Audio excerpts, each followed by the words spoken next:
Hello everyone, and welcome to my Young and the Restless official 24 channel. Phyllis Summers is flying dangerously close to the sun, and in true youthful and the restless fashion, the advanced she climbs, the further disastrous her fall is shaping up to be. Right now, Phyllis is reposing in the exhilaration of power, induced she's outplayed Victor Newman, outwitted Victoria, and secured her future at the top of Genoa City's commercial food chain alongside Kane Ashby. But beneath that trim confidence lies a ticking time lemon, one that could explode into a full-bloated captivity agony with Phyllis as the lone casualty. The deeper this AI-driven scheme lodgings into Newman Enterprises' systems, the clearer it becomes that Phyllis may have intentionally deposited herself as the perfect goat. She's the tech expertise bone. She's the bone who installed the AI program. She's the bone with a long, notorious history of hacking, digital sabotage, and immorally questionable pushes. And when this plot inescapably backfires, because it always does, the cutlet pointing is nearly guaranteed to land exactly on her. Kane Ashby may talk a good game about cooperation and participated palm, but when survival is on the line, Kane has no way been the type to go down with the ship. However, history suggests he wouldn't vacillate for an alternate, if immolating Phyllis means saving himself. Meanwhile, Chelsea Lawson and Adam Newman are still lighting the fuse. Their recent exchanges reveal just how calculated their counterattack has come. On the face, they're simply publishing libelous stories, precisely articulated, fairly sanitized, and wrapped in presumptive deniability. But make no mistake, these papers are loaded munitions.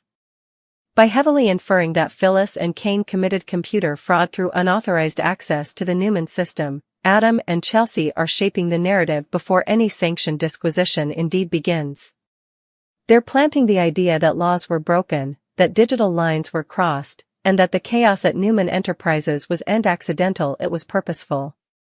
They've bandied implicit violations, from civil computer crime bills to the explosive counter-accusations of Victoria Newman's FTC complaint. Indeed, if nothing can be definitively traced back, Adam and Chelsea are induced that if authorities start smelling around, Phyllis will be the easiest target to jut it on. And honestly, they're not wrong. Phyllis is the one with the specialized fingerprints each over this mess. She's the hacker. The coder. The so-called expert who knew how to slip once firewalls and manipulate systems. However, it wouldn't count how loudly Kane demurs innocence. The optics will be devastating for Phyllis, if investigators trace the AI program back to its source. Victor Newman, ever the master of tone preservation, can simply deny everything. He can claim there was no way a deal, no way an understanding, no way a handshake agreement with Phyllis Summers. Victor lying to save himself is virtually a sport in Genoa City. Kane, too, has an easy escape route. He can contend Phyllis acted alone, driven by her preoccupation with power and vengeance, painting himself as an unwitting observer who got caught in her web. Suddenly, Phyllis isn't a mate, she's a guileful driver. And just like that, the woman who allowed she was untouchable is gaping down the barrel of felonious charges. What makes this downfall indeed more woeful, and further ineluctable, is Phyllis's complete turndown to hear to reason. Warnings have come from every direction, but she's brushed them off with trademark arrogance. Phyllis believes she's always the smartest person in the room, the only one bold enough to do what others are too hysterical to essay. That confidence has served her well at times, but it's also been her death more times than she'd ever admit. Whenever a character in Genoa City reaches this position of trim certainty, a brutal punishment is no way far before. Phyllis is intoxicated by her perceived palm, eyeless to the cracks forming beneath her bases. She's convinced Kane is pious. She's convinced Victor wouldn't turn on her. She's induced the system can't touch her. And that's exactly when the ground is about to collapse. Indeed, Nick Newman, formerly her fiercest protection, has reached his breaking point. Nick is furious over Phyllis's part in this Newman preemption agony, and his wrathfulness runs deeper than business treason. To Nick, this feels particular. It feels like Phyllis crossed a line that can't be uncrossed, hanging the heritage of his family and dragging everyone into chaos. However, Nick wouldn't be rushing to her deliverance, if Phyllis ends up in bind. In fact, he may still believe she deserves whatever consequences come her way. That loss of support could prove ruinous, because when Phyllis falls, she's going to fall hard, and alone. The fallout won't stop with Phyllis, moreover. Summer Newman and Daniel Romalotti Jr. are likely to find themselves caught in the emotional crossfire if their mama faces arrest. Watching Phyllis helical toward implicit captivity time will force both of them to defy the reality of who she is and the choices she keeps making. Summer, in particular, has spent times trying to balance love for her mama with frustration over Phyllis's recklessness. A public arrest, splashed across captions, could shatter whatever fragile peace remains between them. Daniel, too, may be forced to reckon with the fact that Phyllis's brilliance is thick from her tone-destructive impulses. The question is whether this drama will affect them, it's how deeply it'll scar them. And also there's Kane Ashby, the wild card whose treason could be the final nail in Phyllis's coffin. However, tone preservation will protest if and when Kane realizes the walls are closing in. He can spin the story painlessly. Phyllis was obsessed, reckless, out of control. He tried to stop her. He didn't know the full extent of what she was doing. It's a taradiddle, of course, but in Genoa City, perception frequently matters further than verity. Once Phyllis realizes Kane has turned on her, remorse will come crashing down like a tidal surge. She may eventually see that partnering with him was the biggest mistake of her life, one that could bring her times behind bars. Yet indeed, as this legal agony looms, The Young and the Restless is still teasing another twist, one embedded not in treason, but in history, chemistry, and untreated business. Phyllis Summers and Billy Abbott may be at odds right now, but Genoa City has no way been a place where the history stays buried. The show's functionary Instagram lately dropped a sportful, eyebrow-raising videotape that transferred suckers buzzing. The caption read, "The sound people hear when Billy and Phyllis show up together at the function." What followed was pure chaos energy. Michelle Stafford and Jason Thompson strutting through a confidentially door, goofing around, with Stafford flashing peace signs while Thompson surfaced shirtless, signaling his shirt like a madcap. The soundtrack? The creepy, iconic Necessary theme from Psycho. It was cocky, unsettling, and loaded with recrimination. For longtime observers, the symbolism couldn't be clearer. Billy and Phyllis together have always been dangerous, passionate, messy, and frame-deranged. When they first fell in love, Phyllis was portrayed by Gina Tognoni, and the affair that shattered her marriage to Jack Abbott remains one of the cleaner's most ignominious dishonors. But there's commodity especially compelling about the idea of Billy reconnecting with Michelle Stafford's Phyllis. The original read, "The interpretation suckers fell in love with all those times agone." Their chemistry has always crepitated with unpredictability, the kind that promises both fireworks and fallout. Timing, as always, is everything. Sally Spectra is easily losing tolerance with Billy, and cracks in their relationship are getting insolvable to ignore. At the same time, Phyllis's alliance with Kane Ashby looks decreasingly doomed, especially with Lily Winters set to return. Lily's presence alone could destabilize Kane's plans and expose the falsehoods holding his cooperation with Phyllis together. As those connections deteriorate, the door opens for commodity old, and dangerous, to rise from the ashes. Billy and Phyllis reuniting wouldn't just be romantic nostalgia, it would be gasoline poured on an formerly raging fire. Imagine the irony: Phyllis facing implicit captivity time, betrayed by Kane, abandoned by Victor, and despised by Nick, only to find herself drawn back into Billy Abbott's chaotic route. Billy has always been attracted to Phyllis's edge, her fearlessness, her turndown to play by the rules.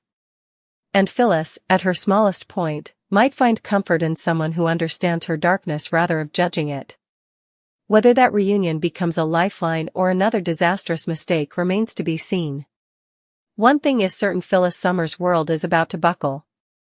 The arrogance. The AI scheme. The legal pitfalls. The backstabbing staying in the bodies. All signs point to a ruinous reckoning. Captivity bars may be nearer than she realizes, and the very people she trusted could be the bones locking her outside. As Genoa City braces for the fallout, the question is if Phyllis will crash. It's how important damage she'll do on the way down, and whether love, old or new, can survive the wreckage. Phyllis Summers could be gearing up for a captivity downfall. Will Kane Ashby let his mate take the blame when his plot inescapably backfires? Chelsea Lawson and Adam Newman talked about the libelous stories they were putting out in the news. Although they had to be careful about the language used from a legal viewpoint, the papers heavily inferred that Kane and Phyllis committed computer fraud by penetrating the Newman system with chaotic intentions. Adam and Chelsea talked about the broken laws that may have been involved as well as Victoria Newman's FTC complaint. There's no guarantee anything can be traced, but Chelsea and Adam are convinced that Phyllis will be the bone who goes down if that happens. Phyllis installed the AI program, so it'll presumably look like she was targeting Victor if she gets caught. Victor can just lie and pretend he no way had a deal with Phyllis at all. Likewise, Kane could fluently claim that Phyllis did everything on her own. Phyllis could come the goat if this AI program mess eventually blows up in Kane's face. Since Phyllis is the hacking expert with plenitude of computer chops, she may have to take the fall alone while Kane gets off scot-free.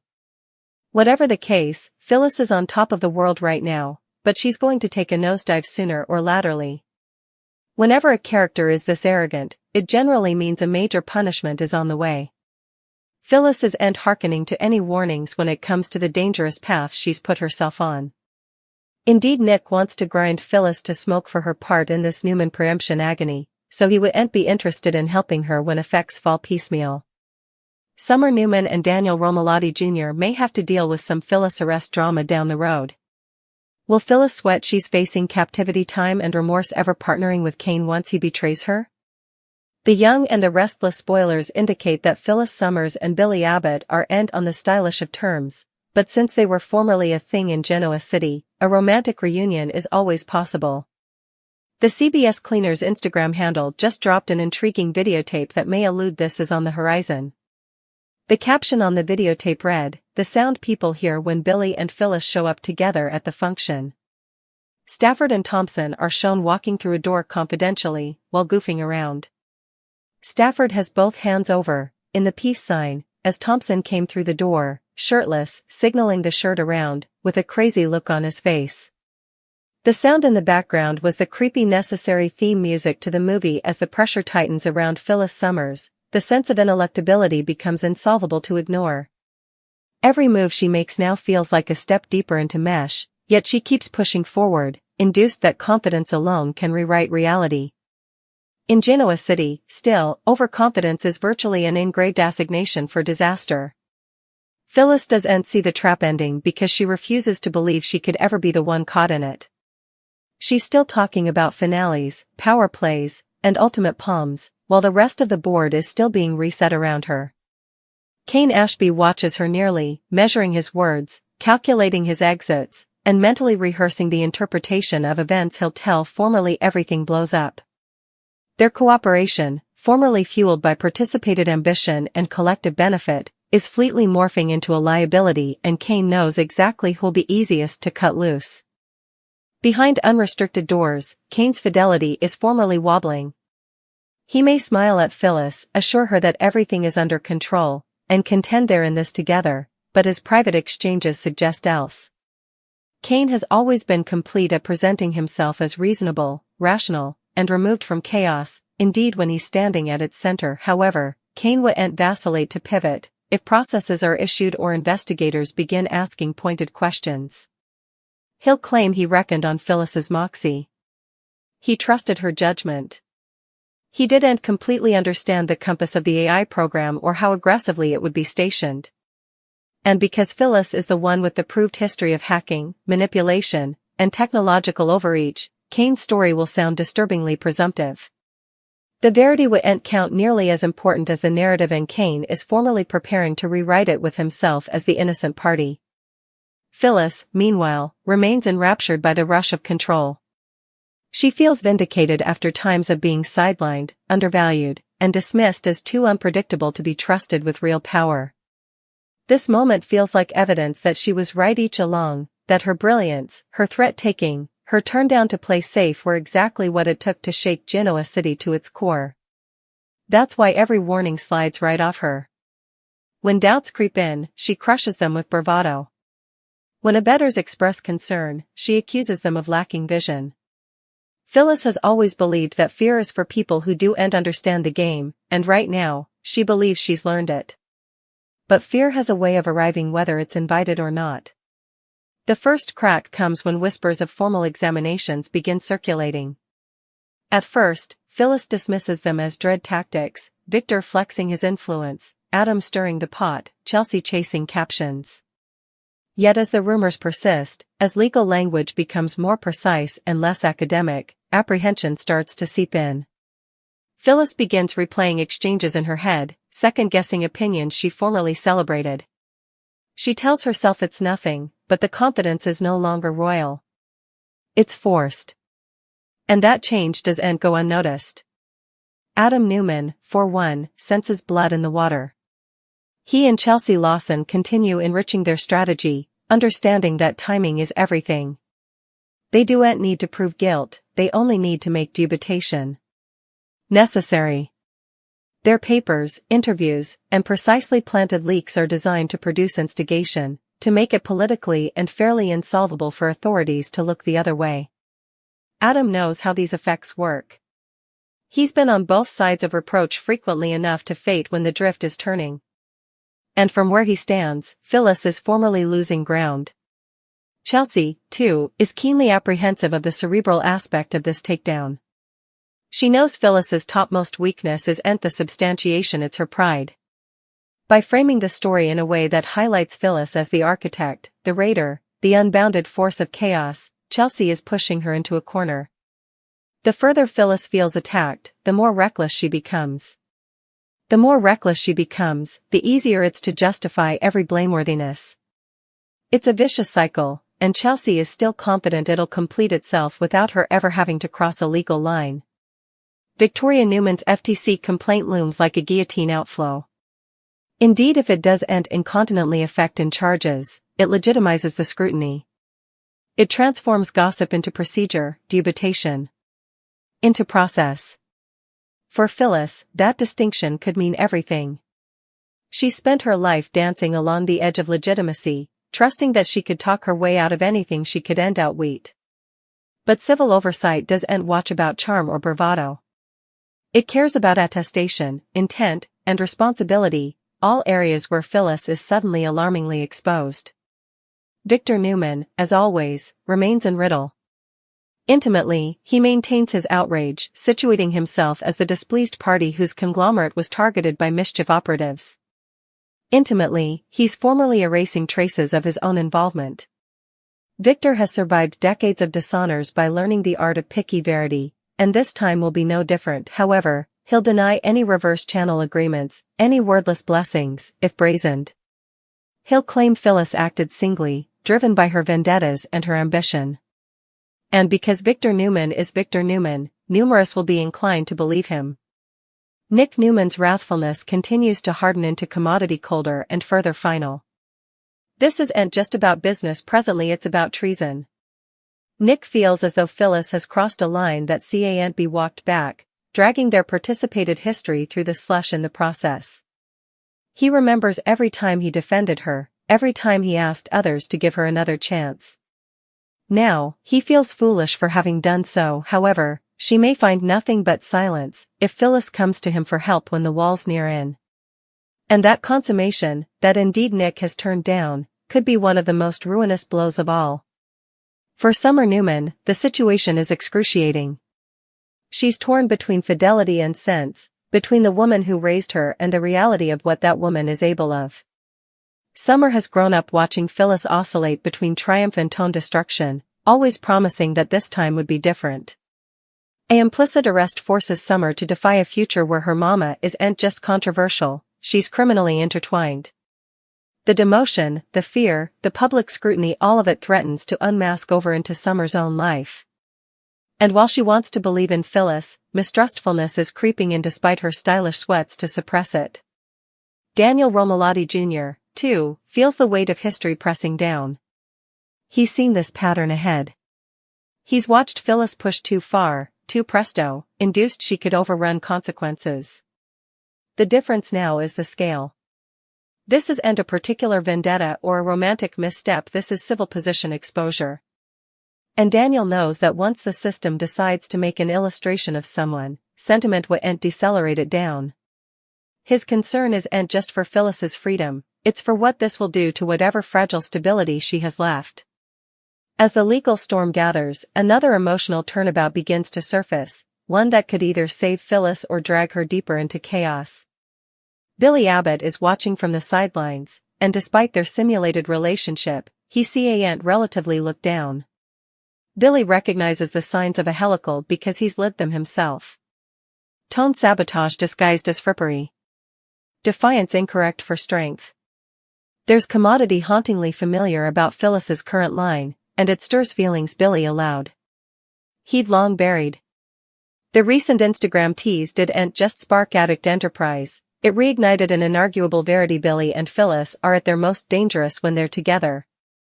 Their connection has always thrived in the Argentine areas, fueled by rebellion and collective understanding of each other's excrescencies.